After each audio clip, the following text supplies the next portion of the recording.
안녕하세요. 반갑습니다. 이번 시간에는요, 정보통신 산업기사 필기의 출제 기준에 대해서 한번 여러분들하고 이야기해 보겠습니다.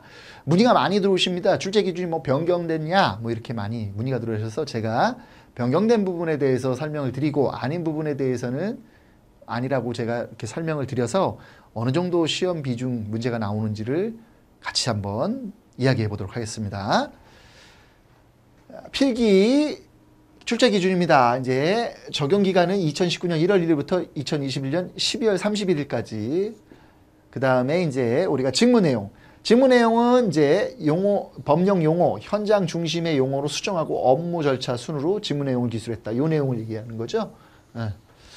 그래서 우리가 이제 객관식이고요. 80문제. 그래서 시험 시간은 2시간으로 놓고 봅니다. 총 과목은 4과목이 되겠죠. 4과목. 4과목에서 20문제씩, 각 과목당 20문제씩 될 것입니다. 자, 한번 디지털 전자회로부터 볼까요?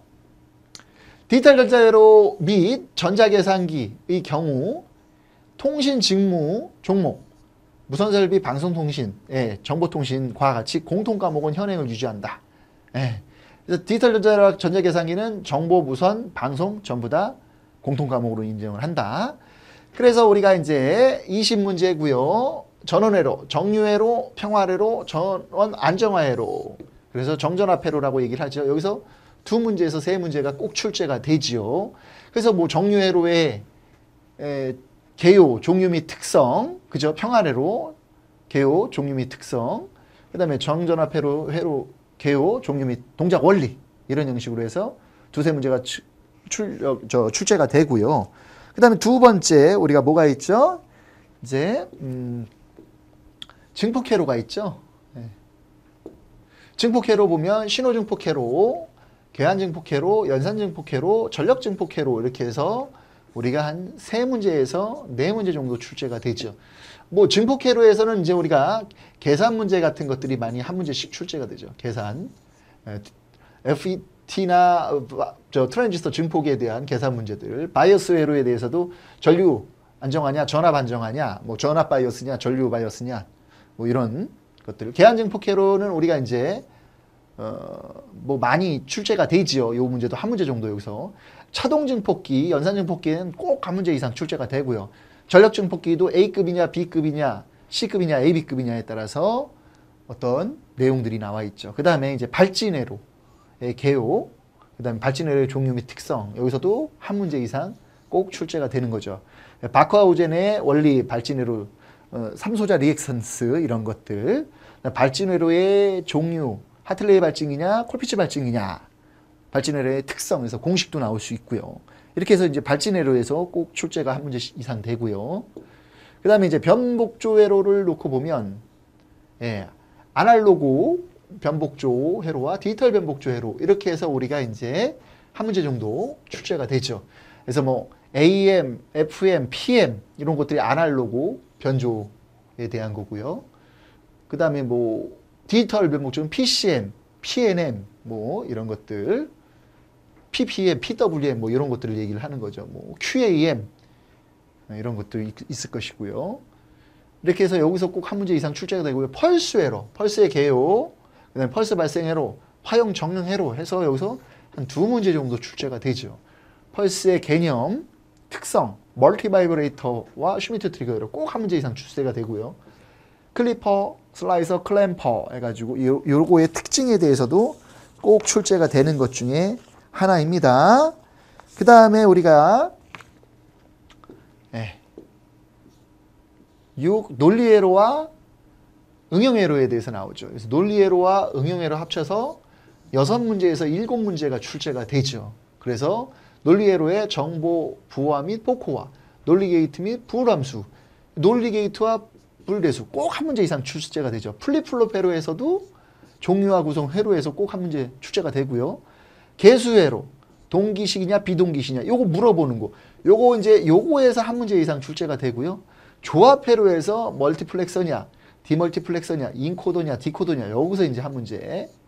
그 다음에 이제 연산, 회로냐, 가감승계, 논리연산 여기서 이제 한 문제에서 2문제 이상 출제가 되고요. 기억장치, IC 기억 회로 여기서도 한 문제 정도 출제가 돼서 6문제에서 7문제 정도 출제가 6, 7장에서 되죠. 이렇게 해서 우리가 이제 디지털 전자 회로에 대해서 20문제에 대해서 해봤습니다. 크게 전에 출제 기준과 바뀐 게 없습니다. 저희 교재에 이제 순서는 바뀔 수가 있지만 내용은 다 나와 있습니다. 그 다음에 두 번째 과목이 뭐가 있냐? 정보통신기기가 있습니다. 정보통신기기. 그래서 정보통신기기도 이제 보면 20문제가 돼 있고요. 정보단말기기에서 정보단말기기의 기능과 구성. 그래서 단말기 기능과 구성해가지고 여기서 뭐 한 문제 이상 꼭 출제가 되고요. 그 다음에 정보전송기기에서 신호변환기, 모뎀, DSU, CSU 한 문제 이상 출제.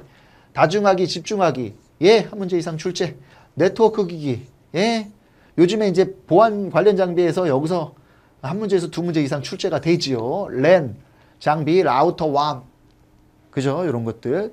이렇게 해서 우리가 이제 합쳐가지고 한 5문제 정도, 4문제에서 5문제 정도 전체 출제가 됩니다. 1, 2 해서. 그 다음에 음성 및 영상통신기기. 음성 및 영상통신기기로 놓고 보면 여기서 출제가 많이 되죠. 음성 및 영상통신기기. 음성통신기기 꼭 한 문제 이상 출제되고요. 영상통신기기에서 우리가 출제가 많이 되죠. 2문제에서 4문제까지 출제가 되죠. 여기가. 그래서 영상통신 특성과 기능, 영상회의 시스템, CCTV, 케이블 TV, 뭐 IPTV. 2문제가 죄송합니다. 5문제 정도 출제가 되는 겁니다. 5문제. 그 다음에 무선통신기기. 무선통신기기의 종류 및 구성. 그래서 무선통신기기, 위성통신기기, 이동통신기기. 2에서 3문제 정도 출제가 되고요. 마지막으로 이제 멀티미디어 기기에서 멀티미디어 기기의 종류 및 구성, 멀티미디어 특성과 기능. 그래서 여기서 2문제에서 3문제 정도 출제가 됩니다. 여기 부분에서 이제 출제가 3장에서 많이 되지요.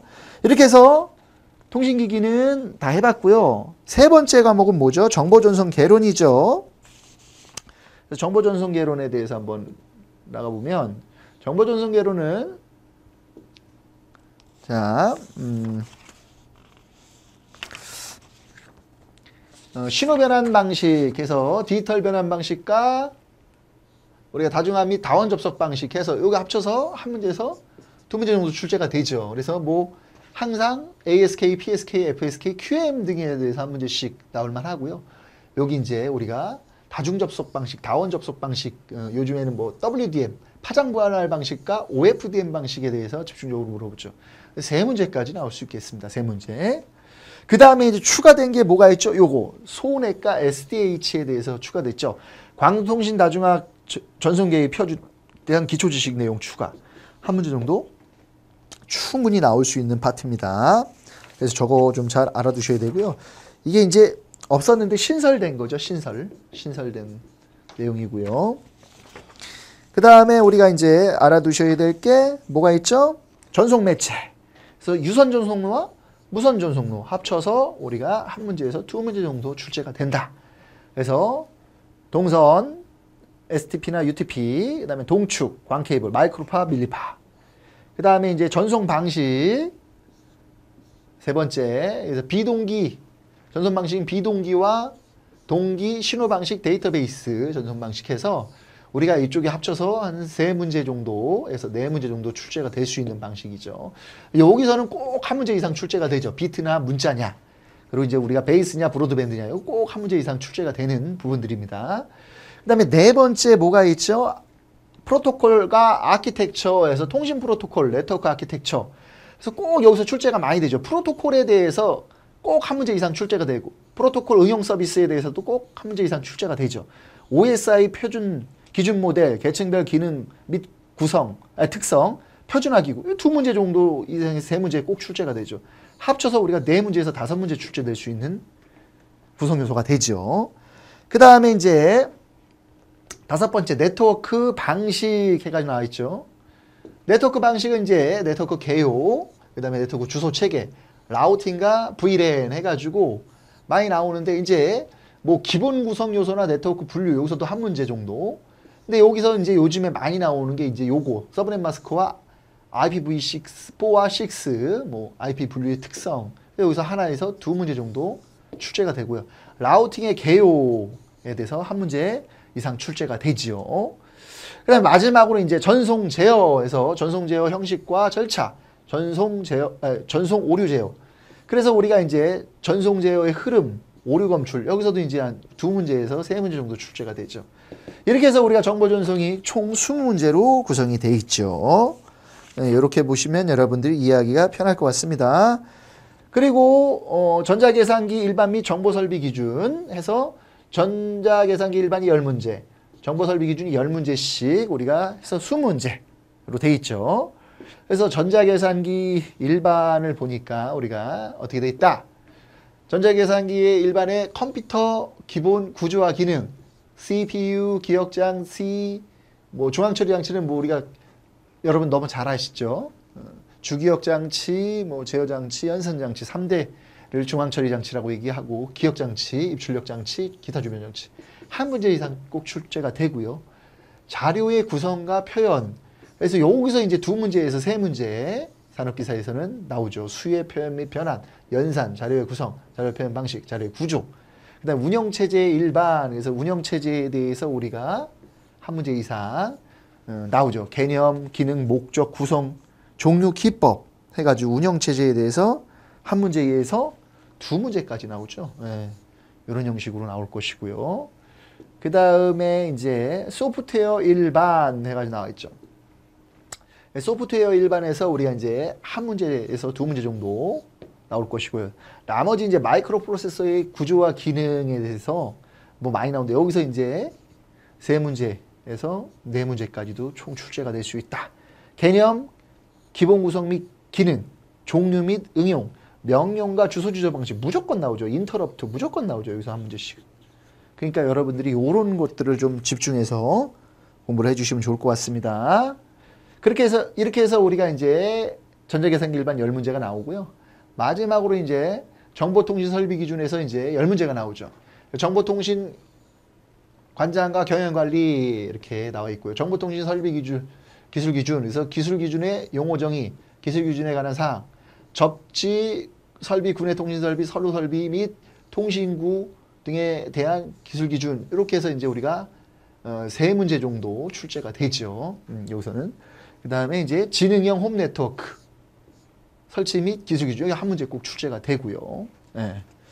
그 다음에 우리가 이제 알아두셔야 될 게 방송통신 발전기본법 기술 중 기술 기준에 관한 사항.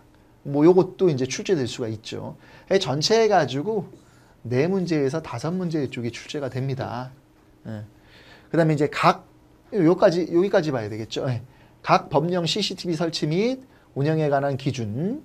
예. 이렇게 해가지고 개인정보 보호법, 정보통신공사업법, 공동주택관리법, 영유아 보육법 등 이렇게 해가지고 요게 이제 신설된 거죠. 신설된 거고 CCTV 설비의 고도화 및 증가에 따른 실무 지식 평가 필요 영상물 취급에 대한 개인정보보호법의 운영의 규정 반영. 그래서 이게 신설된 겁니다. 이렇게 해서 여기서 이제 4에서 5문제 나온다고 제가 설명을 드렸고요. 그 다음에 이제 3. 정보통신 망해 기술 기준 관련 사항. 그 다음에 정보통신공사업법 관련 사항 꼭 한 문제 이상 나오죠. 그 다음에 전기통신 관련 사항 꼭 한 문제 이상 나오죠. 그래서 전기통신 사업법 관련 용어 정의, 전기통신 업무 제공에 관한 사항, 정보통신 설비의 안전성 및 신뢰성에 관한 사항, 재난시 정보통신 설비 안전성에 관한 필요성 대두로 반영됐다. 그래서 신설됐다. 그 다음에 정보통신의 보존에 관한 사항 꼭 한 문제 출제되고요. 합쳐서 정보통신 서비스에 대한 것과 우리가 이제 정보통신 그 설계, 공사의 설계 감리. 그래서 여기서는 하나에서 2문제 정도. 전체에서 한 5문제 정도 해서 6문제 정도 출제가 되더라. 그래서 법규에서는 총 10문제가 출제가 되더라. 이렇게 해서 우리가 정보통신 산업기사 필기 출제 기준에 대해서 해봤습니다. 뭐 과목 자체가 분리가 돼 있어서 여러분들이 크게 어려움은 없고요. 궁금한 점이나 이제 어려운 사항이 있으면 저한테 연락을 주세요. 좀 우리 홈페이지에 남겨주시면 제가 답변을 드리도록 하겠습니다. 고생 많이 하셨습니다. 감사합니다.